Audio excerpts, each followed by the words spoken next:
Votre bulletin d'information communale, BIC. Bonjour tout le monde, mon nom c'est M. Diop, communément appelé Serigne Diop. Je suis prof de philo à l'ISM de Mbour, mais également un élève de Guinaw Rail, qui fut le premier président de l'amicale des élèves étudiants de Guinaw Rail Nord. Quelle est votre réaction concernant la journée d'aujourd'hui? Voilà, en tout cas, c'est une journée quand même assez importante dans la mesure où ça a intéressé les candidats au bac. Parce que la philosophie, nous comprenons tous que c'est une discipline assez compliquée. Parce que véritablement, l'appréciation que les élèves ont à cette discipline, c'est véritablement de dire que c'est une discipline qui est très compliquée, qui est difficile à comprendre. Mais je pense que ce n'est pas le cas. Il s'agit tout simplement de l'intervention, de l'explication que le professeur fournit à l'égard des élèves pour les faire comprendre que c'est une discipline comme toutes les autres disciplines qui demande tout simplement de la compréhension et véritablement la capacité véritablement de développer des arguments. Quelles sont les règles à respecter à étudier en philosophie? Bon, en fait, ce que l'on demande aux candidats, c'est de ne pas se précipiter. Parce qu'on demande aux candidats d'être très patients et d'être très attentionnés. Parce que tout simplement, il ne faut pas avoir un sujet qui est très court en croyant que c'est un sujet facile à aborder. Ça pourrait être un piège. L'autre aspect également, c'est d'éviter de choisir un sujet une heure de temps après tu changes de sujet.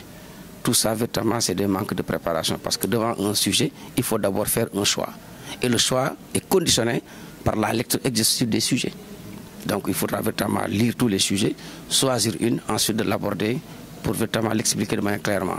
Et décliner clairement, et également d'être cohérent, précis et clair. C'est ce que l'on attend en tout cas de l'élève. Souvent, j'ai entendu que la philosophie a plusieurs définitions. Bon, définir la philosophie en quelque sorte serait véritablement une trahison à la philosophie. Parce que la philosophie n'accepte pas d'être mise dans une boîte. D'ailleurs, elle se rebelle contre toute tentative définitionnelle.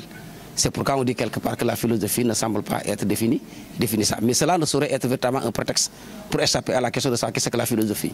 Vaut mieux chercher sa définition dans ce qui le caractérise. Parce qu'on sait très bien que la philosophie est une activité de réflexion qui est rationnelle, critique, mais également ouverte à la discussion. Je pense que ces caractéristiques-là, aucun philosophe ne peut véritablement remettre en cause une telle définition. Est-ce que vous pouvez donner quelques conseils aux candidats? Bon, les conseils, je pense, comme je viens de vous le dire tout à l'heure, on demande tout simplement de l'élève d'être prudent, de ne pas se précipiter, de bien choisir un sujet et de l'exploiter comme il le faut. Et je pense que ce que je conseille, le conseil que je donne souvent aux candidats, c'est d'être précis dans ce qu'ils disent, de ne pas négliger ce qu'on appelle le travail préparatoire, qui consiste à définir les concepts, de reformuler le sujet, de problématiser et de poser un plan, un travail qui se fait dans le brouillon. Une fois ce travail est mené, maintenant il pourra maintenant passer sur la copie pour maintenant faire un travail propre.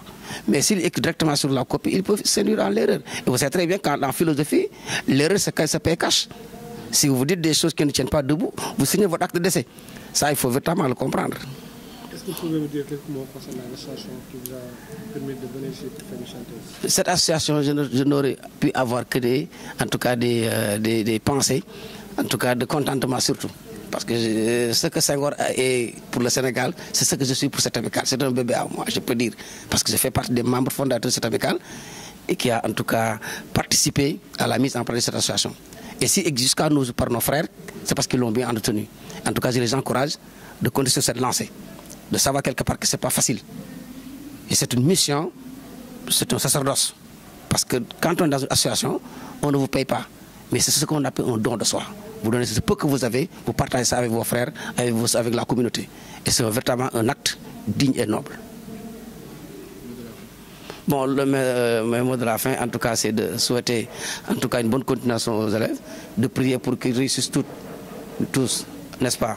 Le reste également, c'est aussi de parler également aux membres de l'amicale, d'élargir les angles, d'impliquer tous les élèves et les étudiants qui sont dans la localité, de les accompagner, parce que c'est la mission essentielle de ce mouvement.